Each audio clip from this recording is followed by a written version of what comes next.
हर्षखेति मात्वा प्रसभं यदोक्तम्। हे कृष्ण हे यादव हे सखेति। क्या भाषा है। हे गोविंद, मैंने आपको अपना मित्र माना, सखा माना, इसलिए मैं कभी कृष्ण कह देता था, कभी गोविंद कह देता था, कभी यादव खा करके पुकारता था। अजानता महिमानम तवेदम, मैं आपकी महिमा को ना समझ पाया, इसलिए हे ठाकुर जी मैं आपको बारंबार प्रणाम करता हूं। तो ये दोनों साक्ष्य भाव से भी है। अर्जुन चेला है, भगवान गुरु है। ये कहां लिखा गया? गीता पाठ करते होंगे, तृतीय अध्याय में शुरुआत में लिखा गया। क्या लिखा गया? भगवान स्वयं व्यास जी कहते हैं, अर्जुन हाथ जोड़ करके बोले, हे प्रभु, कार्पण्य दोषोपह स्वभाव पृच्छामि त्वाम धर्म सम्मूढ़ चेतः यच्छ्रेयस्यान्निश्चितं ब्रूहि तन्मे शिष्यस्ते अहं साधि माम त्वां प्रपन्नम्। मैं आपका शिष्य हूं, आप हमारे गुरु हैं, मैं प्रपन्न हो गया, आपके चरणों में पड़ा हूं, जैसा चाहो वैसा ज्ञान मुझे दो। अर्जुन चेले हैं, भगवान गुरु हैं। और कौन संबंध है? भगवान सारथी है, अर्जुन रथी है। एक संबंध ये भी है, ये सारथी है और अर्जुन रथी है। लेकिन कभी गाड़ी नाव पर, कभी नौका भी गाड़ी पर हो जाती है। किसी विश्वकर्मा लुहार के यहां से नाव बनाई गई तो गंगा तक कैसे पहुंचाई जाए? तो वही नैया गाड़ी पर ला दी गई, बढ़िया लंबे डाले पर। और याद रखना, जब वो विशाल नाव गंगा जी में चलने लगी तो वही गड़िया नौका पर चढ़ा करके गंगा पार कर गई। किसी ने देखा तो कहा, कभी नाव गाड़ी पर और कभी गाड़ी नाव पर। यही चक्र है, ये चलता रहे। तो आज तो भगवान सारथी हैं, अर्जुन रथी हैं। लेकिन जब भगवान अपना विवाह करने के लिए भारतवर्ष में घूमते हैं, तब अर्जुन सारथी हो जाते हैं, भगवान रथी हो जाते हैं। वैसे भगवान को किसी रथ की कोई जरूरत थोड़े है। ये तो बिना जूता चप्पल, बिना खड़ाऊ के नंगे पांव युद्ध के मैदान में खड़े हो जाते महाराज। हाँ, इनको न रथ की जरूरत है, न किसी जूता चप्पल की जरूरत है। रावण रथी बिरथ रघुबीरा, और देख विभीषण भयो मधीरा। बोले सौरज धीरज त्यहि रथ चाका, सहत्यशील दृढ़ ध्वजा पताका। ये जो पंक्ति लोग पढ़ लिए, अर्थ जान गए ना, तब वो कहेंगे ये लकड़ी वाला रथ ठीक नहीं है, धर्म रथ ठीक है। भगवान धर्म रथ पर विराजमान रहते हैं, इसलिए ये क्रम बदलता रहता दोनों लोगों का। कभी रथी कभी विरथी, ये दोनों हो ही जाते हैं। एक और बड़ा सुंदर संबंध है, बड़ा मीठा संबंध है। वो क्या है? भगवान साले साहब हैं, अर्जुन जी जीजा जी हैं। जैसे भैया और राजन का संबंध है। हाँ, मतलब यही ना संबंध है। गलत तो नहीं संबंध हमने बोल दिया, हमारी समझ से यही ना है। भगवान साले साहब हैं और अर्जुन जीजा जी हैं, क्योंकि सुभद्रा का विवाह अर्जुन से हुआ है। और किसी का भी साला विवेकानंद से कम बुद्धिमान नहीं होता महाराज। हाँ, चाहे कितनों मूर्ख हो, लेकिन जीजा की दृष्टि में साला विवेकानंद से ज्यादा ही बुद्धिमान है। ये बड़े मधुर संबंध है। अब तो कलयुग में महाराज ये सब संबंध भी धीरे धीरे बिगड़ते चले जा रहे हैं, चूंकि हम इतने स्वार्थी हो गए कि संबंध का ख्याल ही नहीं कर रहे हैं। भगवान जैसा ख्याल करूं। जीजा जी ने जब सुभद्रा का हरण कर लिया, बलराम सेना लेकर जाने लगे, बात दूर तक निकल जाएगी। अर्जुन भगवान स्वयं, हे दाऊ भैया 1 मिनट रुक जाओ। बोले आज जहाँ अर्जुन मिल जाएगा, यहाँ ब्राह्मण बन करके छुपा हुआ था, हमारे घर आकर के आश्रय प्राप्त किया था और मेरी बहन का अपहरण करके चला गया। इन हस्तिनापुर वालों की इतनी जरूरत, इतनी हिम्मत, आज मैं पृथ्वी पलट दूंगा। और उठाए हल मूसल बलराम तौर बड़े। भगवान ने कहा हुआ अनर्थ महाराज। अब अर्जुन बेटा क्या करोगे तुम? अच्छा ये सब जुगाड़ अब भगवान ने लगाए। अभी अंतर कथा है अर्जुन के विवाह की, वो रहबे करते थे तो सुभद्रा शिकार खेलने जाए महाराज, रथ पर सवार होकर के जाए। अर्जुन सुंदर बहुत थे। इनकी ये विशेषता, जहां जाते थे वहीं इनका विवाह तय होने लगता था। कितनी जगह तो बेचारी किए नहीं। एक बार नाग लोग चले गए तो एक नाग कन्या नाम उलूपी है, उसने भी अर्जुन से विवाह कर लिया। और वसी मचल ही रही थी, हाँ कि हमारे साथ करिए नहीं थी। तो जब अर्जुन एक बार ये वन में शिकार कर रहे थे तो अर्जुन भी तीर चलाए, तो अर्जुन का तीर और सुभद्रा का दोनों एक ही शिकार पर लगा। दोनों लोग महाराज आपस में लड़ने झगड़ने लगे। उसने कहा मेरा है, अर्जुन ने कहा मेरा है। सुभद्रा ने कहा तुम इतने बड़े धनुर्धारी नहीं हो, तुम द्रोण शिष्य अर्जुन नहीं हो जो तुम दूर से बाण मार दोगे लग जाएगा। अर्जुन मुस्कुराने लगे और सुभद्रा ने कहा ये शिकार मेरा है। तो भगवान ने कहा यहाँ तो हारने में ही मजा है, यहाँ जीतने में मजा नहीं है, प्रेम है, प्रेम में तो हारने में मजा है। चलिए शिकार अपने रथ पर लदवाई और अर्जुन बेचारे पीछे अब हार ही गए।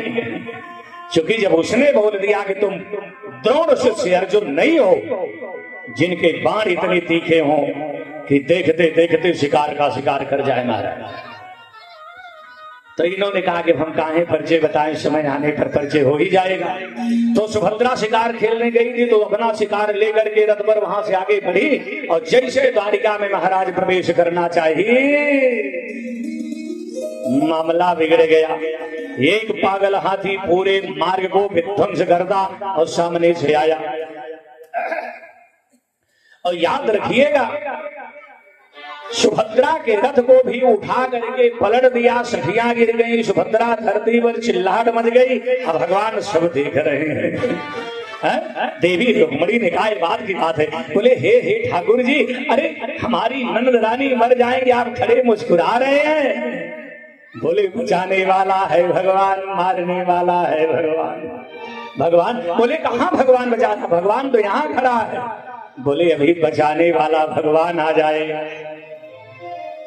और जब लगा कि हाथी बिल्कुल सुभद्रा के महाराज शरीर पर पांव ही रख देगा, इतने में भगवान ने इशारा कर दिया। अर्जुन पीछे बैठे थे बालकनी में, भगवान ने कहा आप चले जाइए।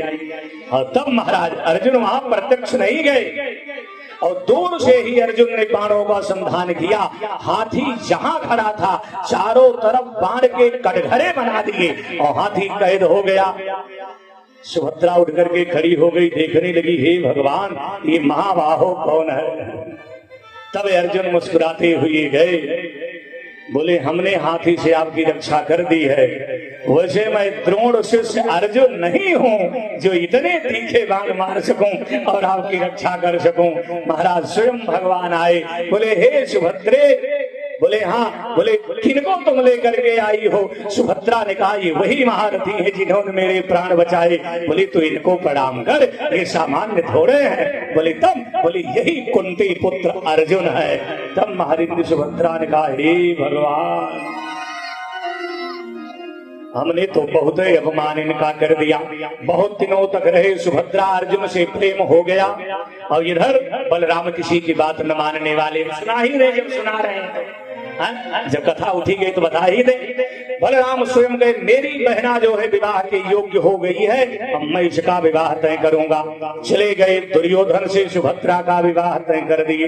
लौट करके आए और द्वारिका में सजावट होने लगी।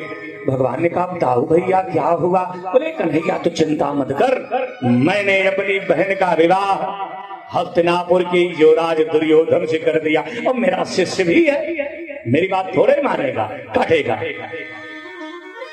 भगवान ने कहा हाँ बात तो ठीक ही आप कह रहे हैं, चलिए भैया जो आप करेंगे वो कौन काटेगा। कृष्ण जो चाहते हैं वही होता है।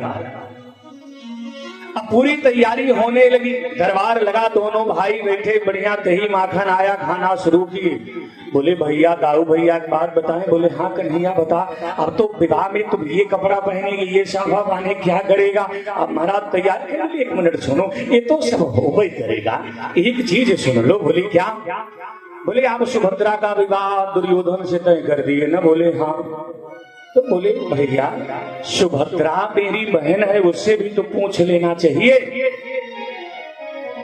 तो बलराम ने कहा उससे क्या पूछना है, हमारी बहन है, हम तय कर दिए। बोले ये बात नहीं है, बहन हमारी सयानी हो गई है, विवाह के योग्य हो गई है। अगर हो सकता उसके महीने पहले से ही कोई अपेक्षित वर हो तब। तो आप तो जानते हो हस्तिनापुर है ना, अंबालिका अंबिका ये जो आई थी, ये कथा है, शाल नरेश को चाहती थी महाराज। पितामह भीष्म ने लौटा दिया था, इसलिए एक को नहीं रखे थे। कथा बड़ी लंबी हो जाएगी, महाभारत की है। बोले पितामह स्वीकार नहीं किए, शाल भी स्वीकार नहीं किया और परिणाम बिगड़ गया। इसलिए कम से कम बहन है, उससे तो जान लेना चाहिए को किसको विवाह के लिए चाहती है। बलराम ने कहा हे कन्हैया तुमने आगे चलते हो न पीछे चलने देते हो, कोई काम। अच्छा बुलाओ सुभद्रा को, पूछ ले। सुभद्रा आई, बोले हे बहन जी मैंने तुम्हारा विवाह दुर्योधन से तय कर दिया है। अब सुभद्रा बलराम के सामने कैसे कहे कि मैं अर्जुन से विवाह करना चाहती हूँ। अब इतनी तो हिम्मत नहीं था, बड़े भैया है। खैर सुभद्रा रोने लगी। भगवान ने कहा हाँ दाऊ भैया एक चीज समझ लो, अभी मामला ठीक नहीं है, मेरी बहना को कष्ट है, ये विवाह मुझे अच्छा नहीं लग रहा है। आपकी बात कोई नहीं काटेगा, लेकिन अब इसको भी तो देखना पड़ेगा। खैर दाऊ जी विवाह की तैयारी कर रहे हैं। और इधर महाराज अर्जुन को जब पता चला कि सुभद्रा विवाह दुर्योधन से होगा, तो रात ही में महाराज अपना बोरिया बिस्तर बांधना शुरू किए। जो भी धनुष बाण रखा था सब सजोने लगे। और महारानी सुभद्रा गई, हाथ पकड़ ली। अर्जुन देखे तो बोले महाराज आप जा कहाँ रहे हैं। बोले हे सुभद्रे जो भी कुछ हुआ ये स्वप्नवद था, इसे आप भूल जाना, दोबारा मुझे कभी याद मत करना। क्योंकि मेरे जन्म का दुश्मन दुर्योधन है और उसके साथ तुम्हारा विवाह होगा, इसलिए आज के बाद हमारा तुम्हारा मिलन संभव नहीं है, ये बात बनेगी नहीं। अब मैं जहाँ से जा रहा हूँ। अर्जुन अपने यत्र शत्रु उठाए, बोले हमारे धनुष लेकर के आओ, हे सुभद्रा मेरा तर्कस लेकर के आओ। अब कांडील आया, बाण आया। महाराज ये बीरण छित्तानियां है। सुभद्रा महाराज मुस्कुराते हुए बोली हे भारत, हे कुंती पुत्र धनुर्धर श्रेष्ठ अर्जुन, तुम कायर नहीं वीर हो। अर्जुन ने कहा ये मुझे आप याद मत दिलाओ तो क्या करूं, मैं बलराम पर वीरता का प्रदर्शन करूं, ये संभव नहीं है। मैं दाऊ भैया को नहीं जीत सकता, क्या करूं मैं कन्हैया पर वीरता का प्रदर्शन करूं। बोले ना मैं कायर अर्जुन से विवाह नहीं कर रही हूं, मैंने कायर अर्जुन से प्रेम नहीं किया, मैं द्रोण शिष्य अर्जुन से प्रेम की हूं। अगर आपने प्रेम किया है तो प्रेम की परीक्षा भी देनी पड़ती है। अगर वीर बनते हो, योद्धा बनते हो तो तुम मेरे साथ रहो, तुम हारने लगोगे तो मैं भी बाण चलाना जानती हूँ, मैं लड़ाई लड़ूंगी, लेकिन मुंह छुपा करके तुम ऐसे भाग करके मत जाओ। अब किसी छत्री को महाराज कोई इतना आश्वासन दे और ललकारे तो छत्री तो महाराज करने के लिए तैयार ही होगा। अर्जुन रुक गए और सुभद्रा रोते हुए गई अपनी भाभी के पास। ये जगत में कोई भाई कर ही नहीं सकता भगवान कृष्ण के अतिरिक्त महाराज। और रुक्मिणी ने कृष्ण से कहा, कृष्ण आए और सुभद्रा के पास, बोले हे बहन तू घबरा मत, चिंता मत कर। बोली क्या। बोली दाऊ भैया ने विवाह तय किया है। बोले हाँ। बोले किए तो नहीं है। बोले ना। बोले तुम ऐसा करो, जैसा जैसा मैं कहो तुम करो, हम सब संभाल लेंगे। सुभद्रा ने कहा क्या। बोले कल सुबह अर्जुन को रथ पर बैठा करके रथ लेकर के तुम द्वारिका से बाहर निकल जाओ, लेकिन इतने ध्यान देना रथ तुम चलाना, अर्जुन बाण चलाएगा। बलराम को संशय था कि हो सकता मामला गड़बड़ हो जाए, सेना चाक चौबंद कर दी गई और द्वारिका के मेन गेट से रात्रि में जब रथ निकला तो रथ महारानी सुभद्रा चला रही थी और सैनिकों ने रोकने का प्रयास किया, लेकिन अब सैनिक इतने बरियार नहीं हो गए कि अर्जुन को रोक सके। जिन अर्जुन को महाभारत के योद्धा नहीं रोक पाए, कर्ण नहीं रोक पाया, तो द्वारिका की सेना तो नहीं रोक सकती। थोड़ी देर में महाराज तितर बितर कर दिए, सारे सैनिक बेहोश हो गए और अर्जुन सुभद्रा को लेकर के 9 2 11 हो गए। लेकर के गए प्रभात क्षेत्र में एक बट वृक्ष के नीचे बैठे, चूंकि हिम्मत हस्तिनापुर जाने की नहीं है। सोच रहे दाऊ भैया सुनेंगे तो मामला गड़बड़ होगा। इधर हल्ला मच गया, हे महाराज अर्जुन लेकर के देवी सुभद्रा का हरण करके चला गया। हे भगवान, सोते बलराम जगे मानो सिंह जग गया। तुरंत हल का स्मरण किए महाराज आया। बलराम ने कहा, कन्हैया तुझे जरा सी चिंता नहीं रहती अपनी इज्जत की। भगवान ने कहा, हे दाऊ भैया क्या हो गया? अरे कुछ तो बताओगे? बोले कुछ नहीं, तुरंत सेना तैयार करो, रथ तैयार करो। अगर मेरे छोटे अनुज हो, आज अर्जुन धरती पर जहां मिल जाएगा मैं उसका तुरंत वध करूंगा, 1 मिनट नहीं लगेगा। भगवान ने कहा, हमको भी तो बताओ मामला क्या है। और जानने को सब जान रहे नहीं कि सब रचना है। तब बलराम आए, बोले तुम नहीं जानते, बहन सुभद्रा को लेकर के अर्जुन चला गया। भगवान कन्हैया द्वारिकाधीश ने कहा, हे ताऊ भैया अर्जुन चिंता नहीं बचेगा, जहां होगा कहीं धरती आकाश पाताल में हम उसे जरूर ढूंढ लाएंगे। अरे बोली बोलबई करोगे कि चलोगी? बोले भैया सासा कर पाछे पछताई, 1 मिनट रुक जाओ, सेना चाक चौबंद होने दो, सजने दो, हम चलते हैं। अच्छा, क्रोध की एक स्थिति होती है, 2 मिनट से ज्यादा क्रोध ठहरवे नहीं करता। 2 मिनट के बाद दाऊ जी को बुलाए, हे दाऊ भैया अर्जुन धरती आकाश पाताल कहीं होगा, मार दूंगा, छोड़ूंगा नहीं। लेकिन गुरुदेव कहते थे सहसा करके कोई काम नहीं करना चाहिए। एक बात ये बता दो। बोले हाँ, एक मीटिंग कर लो द्वारिका में। बोले यार तो गजब हो भाई, हमारी प्रतिष्ठा का सवाल तो मीटिंग। बोले सुनो, सेना सज रही, अर्जुन का वध कर दिया जाए भैया, और गलती अगर सुभद्रा अपनी बहन की होगी अपराध हो जाएगा। अब देखिए कैसे डाइवर्ट कर रहे हैं। तो बलराम ने कहा, हाँ बात तो तुम ठीक है कह रहे हो। बोले 2 मिनट भैया, एक सभा कर ली जाए। तुरंत महाराज भगवान की द्वारिका में सुधर्मा सभा लग गई। अब उनकी तो सभा का नाम है सुधर्मा सभा है। सुधर्मा सभा लगी, बलराम बैठे पूरे तमतमाए हुए हैं। भगवान ने कहा, एक बात बताओ, जब सुभद्रा को लेकर अर्जुन जा रहा था तो हमारी द्वारिका की नारायणी सेना क्या कर रही थी? अब देखिए कैसे उल्टा फंसाते हैं भगवान। कोई पार नहीं पा सकता। सैनिकों ने कहा, महाराज नारायणी सेना युद्ध कर रही थी। बोली युद्ध कर रही थी? इतना साहसी अर्जुन की नारायणी सेना को हरा दिया। चलो ठीक है, कोई बात नहीं। तो ये बताओ तुमने रोका क्यों नहीं? बोले महाराज सब सैनिक घायल हो गए, बेहोश हो गए, सबने रोका। तो बोले सबने रोका? बोले हाँ। बोले अर्जुन रथ चला रहा था कि युद्ध कर रहा था? सैनिकों ने कहा, नहीं महाराज, रथ तो अपनी देवी सुभद्रा रथ चला रही थी। हाँ महाराज। बोले सुभद्रा रथ चला रही थी? हाँ। अरे और बाण कौन? बोले महाराज अर्जुन बाण चला रहा था। कन्हैया ने कहा, दाऊ भैया 1 मिनट, ये सोचने को मजबूर कर रहा, रुक जाओ रुक जाओ, अभी कुछ करने की जरूरत नहीं है।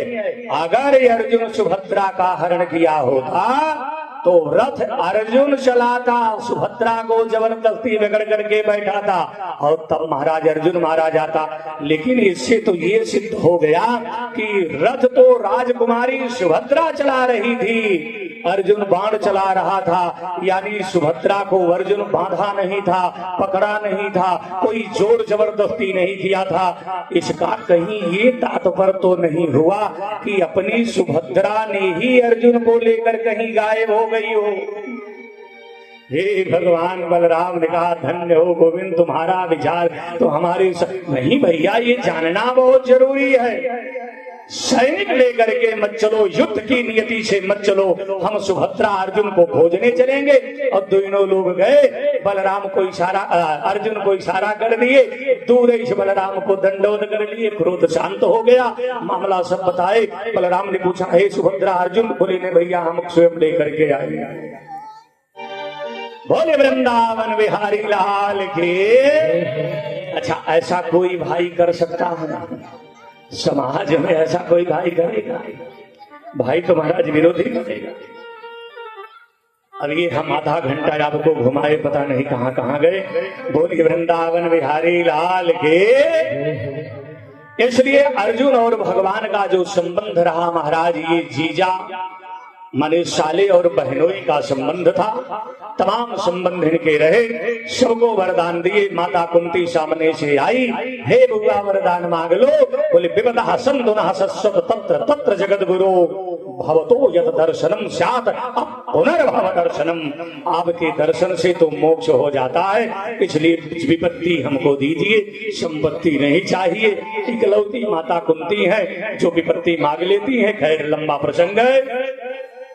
भगवान जाने लगे, बोले जल्दी में मत जाओ, दोबारा नहीं मिलोगे, रुक जाओ। भगवान रुक गए। माता कुंती ने बड़ी सुंदर स्तुति की।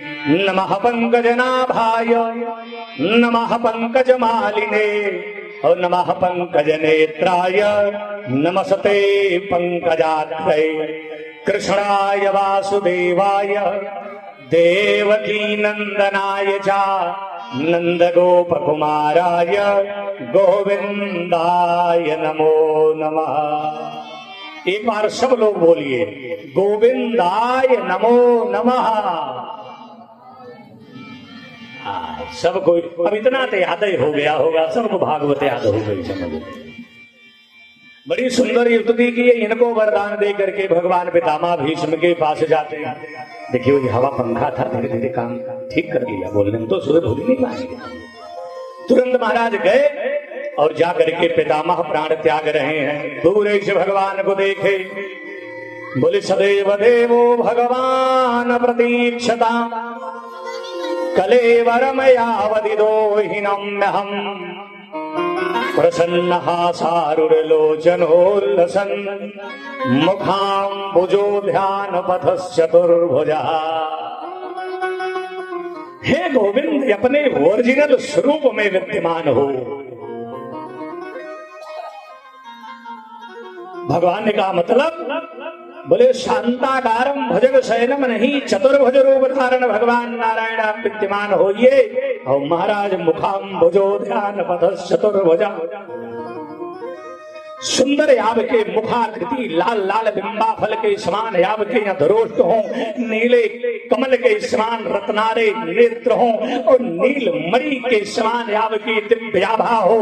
तो भुजाएं नहीं, चार भुजाएं आपके पास हो। और हे गोविंद मंद मंद मुस्कुराते रहो, यही आपका सहज स्वभाव है।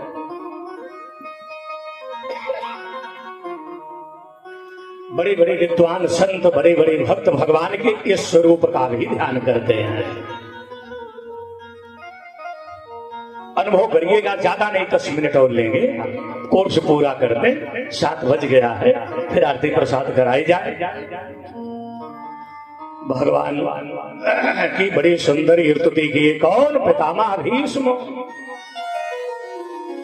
धरती पर किसी के माई के लाल में ये पावर नहीं जो गोविंद को कह सके तुम मेरी प्रतीक्षा करो। इकलौते पितामह भीष्म है जो भगवान को भी आदेश दे देते हैं, ठाकुर यहीं खड़े होकर के मेरी प्रतीक्षा करो। भगवान ने कहा अच्छा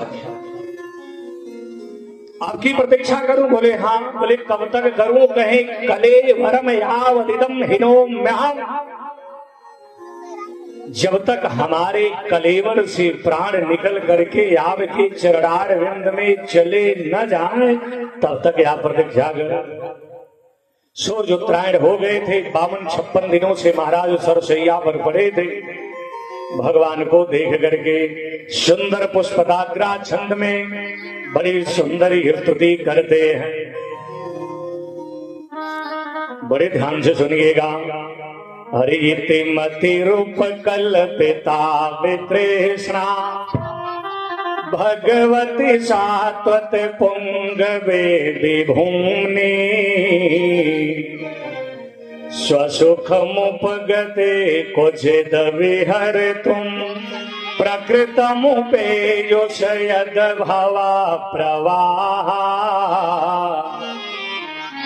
त्रिभुवन कमनं तमाल वर्णम रविकर गौरवराम्बरम दधाने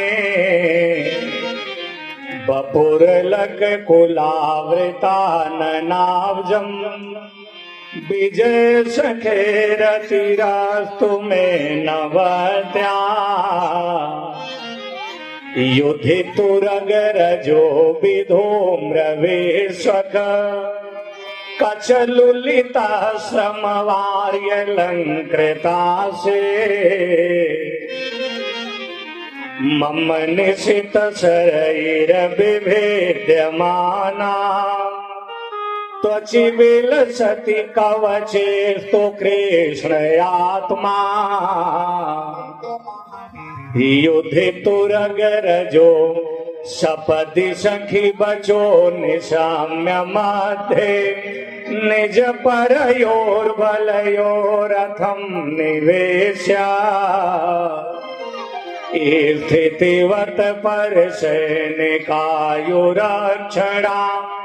हृतवती पार्थ सखेरतिर्ममास्तो। ऐसे और भी 2-4 श्लोक हैं। 9-10 श्लोकों में महाराज बड़ी सुंदर भगवान की दिव्य स्तुति करते हैं। ठाकुर प्रसन्न हो जाते हैं। सूर्य उत्तरायण हो ही गए थे और देखते देखते कमलवत चरणों में महाराज प्राण निकाल करके विलीन कर दिए। वहां से लौट करके आते हैं। अर्जुन रथ पर विराजे। युधिष्ठिर ने भेजा, भगवान द्वारिका गए, राजोचित सम्मान हो गया। तो पुंसाम एकांततः श्रेयः तन्नः संसितुमर्हसि। पुरुष का कल्याण कैसे होगा, ये पहला प्रश्न रहा। और छठा प्रश्न है, अब कुछ चीजें जानबूझ करके काट दिए, सुनाए हैं, लोग जानते। छठा प्रश्न ये रहा कि जब भगवान द्वारिका से धाम को चले गए तो धर्माकम शरणम गतः, धर्म किसकी शरण में गया? इसलिए धर्मः भागवतम शरणम गतः, भागवत के शरण में आया। यही भगवान के जाने के बाद भागवत भगवान मिल गए। अर्जुन को लेकर के गए। वहीं से अर्जुन लौट रहे थे। भीलों ने गोपियों के साथ बदसलूकी करना शुरू किया। उन्होंने चिल्लाया, अर्जुन बाण चलाया, लेकिन सब दिन होत न एक समान। एक दिन बालक भयो गोदियन में, एक दिन भया सयाना। एक दिन चिता जले मरघट पे, धुआं जाते आसमान।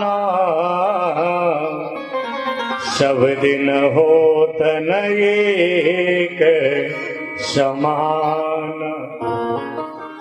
वही अर्जुन वही बाण। एक दिन भीलन लुटी गोपियां, वही अर्जुन वही बाण। सब रहा महाराज, काम नहीं बन पाया, अर्जुन फेल हो गए। लौट करके आते हैं। धर्मराज युधिष्ठिर देखते हैं अनुज के चेहरे की कांत गिरी हुई है। बोले, हो अतिथि ब्राह्मण सन्यासी बालक वृद्ध रोगी के भोजन करने के पूर्व तूने भोजन कर लिया? अर्जुन ने कहा नहीं।